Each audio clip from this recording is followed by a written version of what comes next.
Shri Madhav Lal, Secretary, Ministry of MSME, distinguished delegates on the dais and delegates, good morning to you all.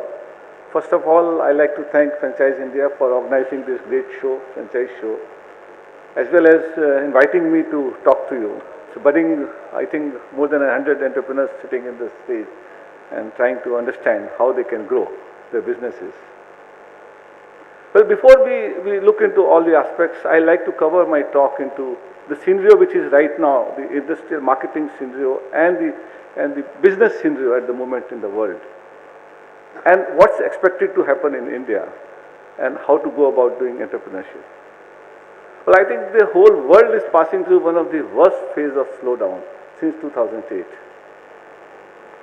The employment is at the lowest level, the stocks are falling down, and it's a very pessimistic situation right now the world over.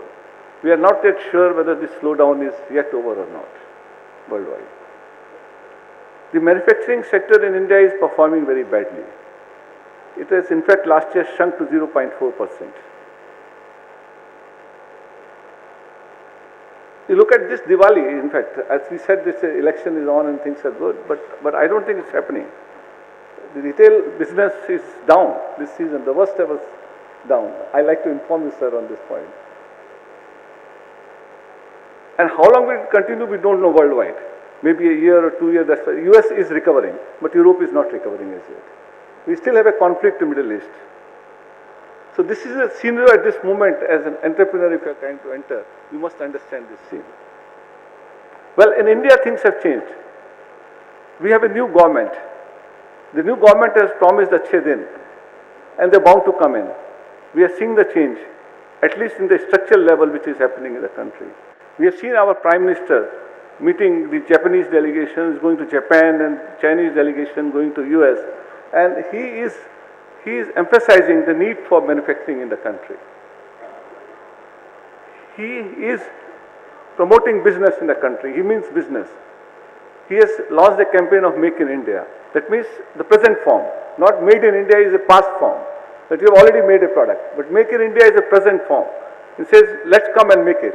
And he has given a call, not only to the Indians, but to the world over. He says, you come and make it in India. India has all the advantages of demography and the 3 Ds which he has described here.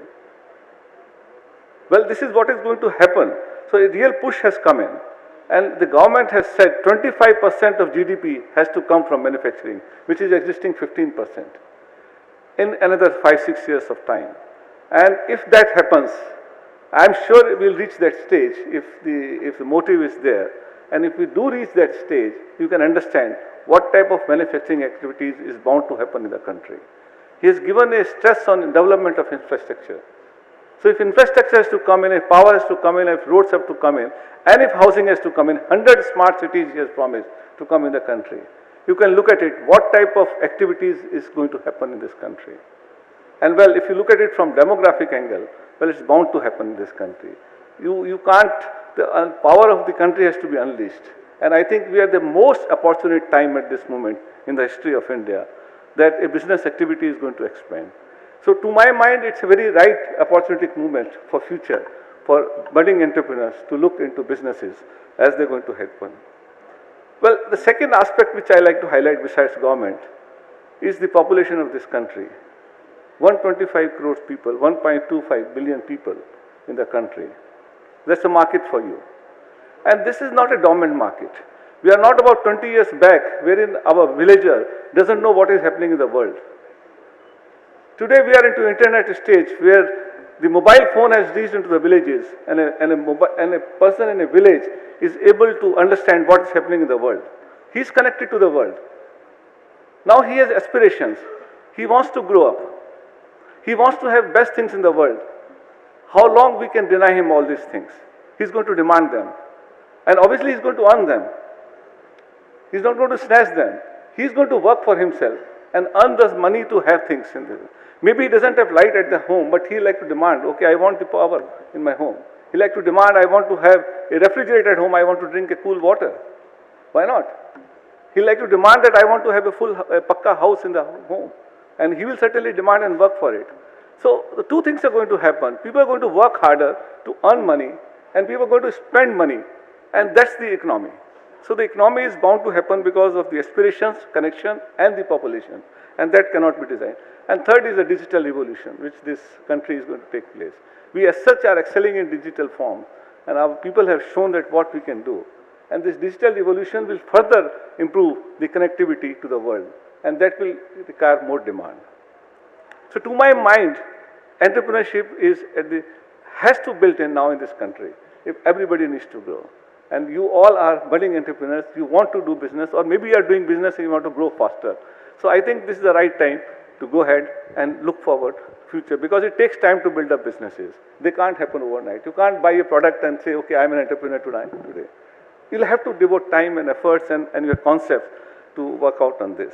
So it's the right time. But again, I'm going to ask a third question to you. I myself being an entrepreneur, I'm going to ask a question to you. Why do you want to be an entrepreneur? Well, if your answer is that you want to earn money, you want to earn, because people say in business you can earn much more than what you can do in a job. To my mind, you are going to fail. I'm making this statement again to you. If you are going for money, you are not going to be successful. How you can be successful in business and in entrepreneurship, to me, is only one thing. It's okay? Anything wrong here? So, how you going to be successful is not because if you want to earn more. It's right that every businessman earns much more than what you earn in a job. But if you're going to come in for earning money, you are not going to be successful to my mind. You require to have a passion for the work which you're going to do it. You have to work for the concept for which you believe. And if you believe for the work and if you excel in your work, only then you're going to succeed as an entrepreneur. This is my mind. So you must believe in the work which you're going to do. Let's say if you want to sell a shirt, right? You must know that you must believe that you are here in this world to sell shirts and make good shirts. And help consumers to wear that and help consumers to have a pride in wearing shirts. If you believe in that and you want to do in a lifetime, only then you'll be successful. But if you want to say, oh, I'll buy at 100 rupees and I sell at 150 rupees, I'll earn 50 rupees as a profit. No, that's not going to happen for a long time. You may make a quick buck, but you will not exist for a long time. For a long time, I believe that you must have a strong passion to be part of the businesses which are going to happen. Well, you know the business is good times and you know you have a passion and you want to do it. Then the question comes how to do it, right? Well, there are many opportunities to do it. It will depend upon which sector of business you want to do it. Whether you want to get into manufacturing sector, then there are things to do manufacturing, number one. Whether you want to get into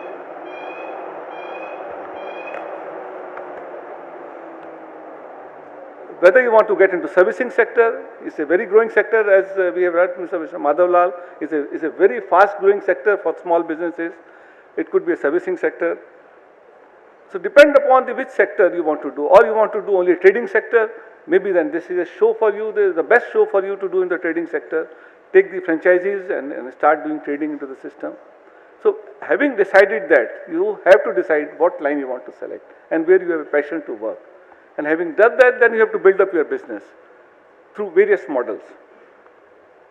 To my mind, the best thing which you have to understand doing a business in any sector is the value addition. You have to understand what you are buying and what you are selling. The differential is your income. And that income has to come from value addition, what you are delivering to a consumer.